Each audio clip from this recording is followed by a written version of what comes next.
Mesdames et messieurs, bonjour. Bienvenue à cette réflexion, à cette discussion sur ce qui se passe au sud de nous présentement. Oui, comme plusieurs personnes, j'ai été quand même interpellé quand j'ai vu des images de manifestations aux États-Unis.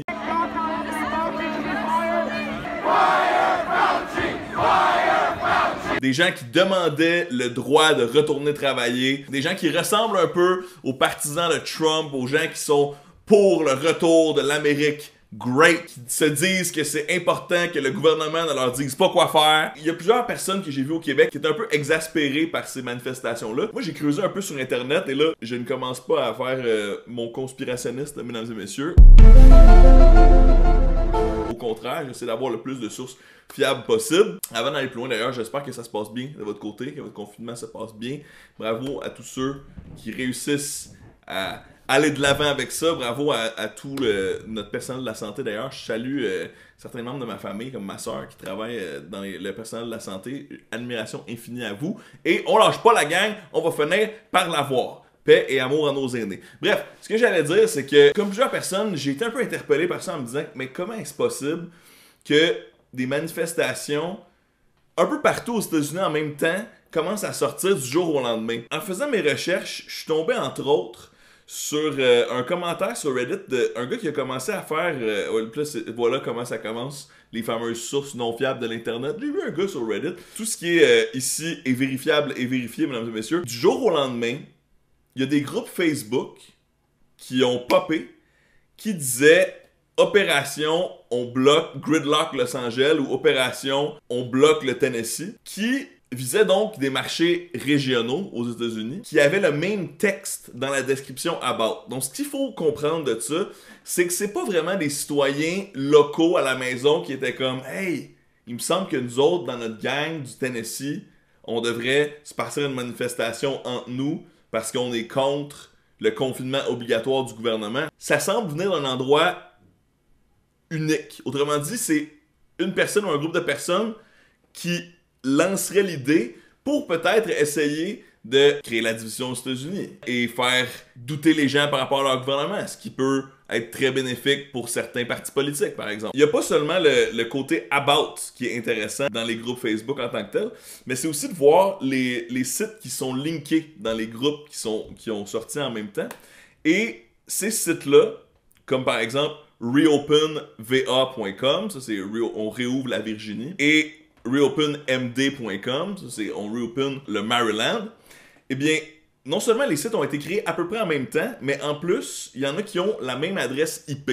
Okay? Ça veut donc dire que c'est pas des vrais mouvements locaux de gens qui sont partis, mais c'est de l'astroturfing. Qu'est-ce que de l'astroturfing, mesdames et messieurs? Bon, l'astroturf, là, c'est le nom du faux gazon qu'il y a dans les stades, par exemple. Quand on veut pas mettre du vrai gazon dans un stade pour jouer au football ou au soccer, on met de l'astroturf. Et en anglais, un mouvement qui vient du peuple, on appelle ça un mouvement grassroots. C'est donc les racines de gazon. C'est comme quand ça vient de la terre. Donc, par exemple, une vraie manifestation, ça vient de la terre. Ça vient du monde, ça vient du peuple et c'est eux qui s'érigent en contestation politique. Or, donc, de l'astroturf, c'est du faux gazon. Donc, du faux grassroots, donc des fausses manifestations. Mais pas nécessairement des fausses manifestations, parce que je pense qu'il y a des gens qui embarquent là-dedans, mais c'est intéressant de se poser la question, qui aurait vraiment eu la réflexion d'aller faire une manifestation pour rouvrir l'économie s'il n'y avait pas eu cet effort concerté? Cet effort concerté qui passe par Facebook, qui vient de sites web souvent reliés aux amateurs d'armes et aux amateurs de la protection des libertés individuelles américaines. Il y a des liens entre les groupes Facebook en tant que tels et ces sites-là. Et bien tout ça, ce n'est pas sans rappeler la fameuse campagne de 2016 où j'ai déjà fait une vidéo à ce sujet-là récemment, la vidéo sur la désinformation dans le cadre de la prochaine campagne américaine. Il y a beaucoup de joueurs qui ont à gagner sur de la confusion sur le web. Et ça, j'ai l'impression que c'est les mêmes méthodes qui étaient utilisées, c'est-à-dire des groupes Facebook qui répétaient des messages très ciblés, mais qui semblaient venir de la population, alors que quelqu'un manipule les ficelles, mesdames et messieurs. Et là, je n'ai pas la prétention de vous dire qui manipule les ficelles. Bon, du point de vue du motif, on peut extrapoler. Est-ce que c'est une fameuse influence internationale? Des pays qui auraient à gagner que la société américaine se cannibalise et soit en constante lutte contre elles-mêmes? Est-ce que c'est des politiciens qui ont à gagner sur la division sociale et qui peuvent pousser un agenda plus autoritaire si les gens se font nourrir d'informations factices sur l'autre camp? Tu sais, il y a un risque quand les progressistes commencent à insulter les gens qui vont manifester dans la rue avec des casquettes de Trump qui disent on réouvre l'économie. Je veux pas dire qui a tort, qui a raison, mais le risque c'est que les citoyens se battent l'un contre l'autre et Dieu sait que diviser pour régner, ça fonctionne. L'économie a toujours été un facteur extrêmement important pour la réélection d'un président qui cherche un deuxième terme. Alors on sait que ça s'en vient potentiellement pour notre ami Donald. C'est intéressant à suivre. Un autre point intéressant, c'est les fameuses élites financières. Je m'entends dire ça, j'ai l'impression que c'est comme je suis monsieur Triangle Illuminati.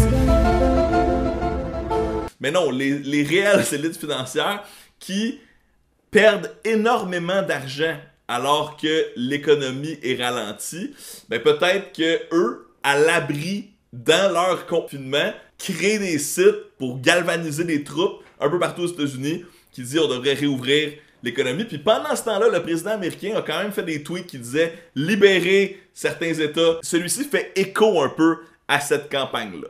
Bref, le résumé de ce que je voulais vous dire aujourd'hui, c'est des deux côtés, il faut pas se fier à ce qu'on voit sur Internet. Parce que c'est facile quand on voit une manifestation de probables Trumpistes qui disent on devrait rouvrir l'économie alors qu'ils portent eux-mêmes des masques, c'est quand même paradoxal, de juger les gens. Mais c'est important d'essayer de fouiller à savoir pourquoi ces gens sont là et quelles informations ils ont reçues pour se rendre là. Et moi, je vais continuer d'investiguer et d'essayer d'entrer dans ces cercles-là en ligne pour mieux comprendre le phénomène et vous en donner des nouvelles, mesdames et messieurs. Alors, laissez-moi des pouces à savoir si vous avez apprécié la vidéo. En commentaire, on peut jaser de ce qui se passe présentement aux États-Unis. Encore une fois, je ne pense pas que Bill Gates est le nouvel ordre mondial. Il va nous forcer... Non, je n'embarque pas dans ça. Je crois que les gens ont droit à une curiosité, puis surtout, j'encourage les gens à ne pas nécessairement prendre pour du cash tout ce qu'ils voient à la télé et surtout sur Internet. Mais il faut faire attention de ne pas tomber dans l'irrationalité et la simplicité. Hein?